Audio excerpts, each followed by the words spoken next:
बच्चों किसी भी संख्या को 5 से भाग करने की ये आसान विधि है। कौन सी संख्या से भाग करनी है? 5 से। इस बात का ध्यान रखना, सिर्फ 5 से भाग करने की विधि है।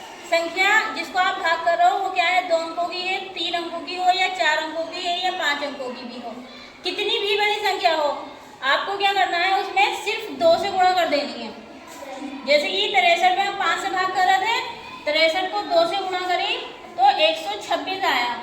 अब जो भी गुणा करने के बाद आपका आंसर आए उसमें लास्ट के एक अंक के बाद दशमलव लगा देना, आपका आंसर बिल्कुल ठीक आएगा।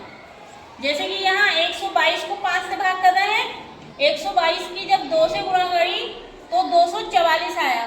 लास्ट का अंक 4 था, 4 के बाद हमने दशमलव लगा दिया एक अंक के बाद, ठीक है। उसके बाद 204 को 5 से भाग करनी थी तो 204 को 2 से गुणा करी तो 408 आया। एक अंक के बाद दशमलव लगा दिया, ये हमारा आंसर हो गया। फिर उसके बाद 1046 को 5 से भाग कर रहे थे हम लोग, तो 1046 की 2 से गुणा करी तो 2092 आया। यहाँ पर लास्ट में 2 था, 2 के बाद हमने दशमलव लगाया, हमारा आंसर 209.2 हो गया।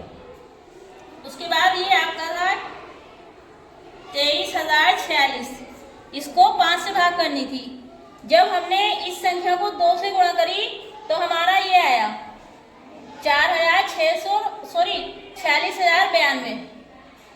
हमने लास्ट में इसमें अंक था 2, एक अंक के बाद दशमलव लगा दिया, हमारा आंसर हो गया 4609.2। तो आप लोग ये ध्यान रखना, जब हमें किसी भी संख्या को 5 से भाग करनी हो तो उस संख्या को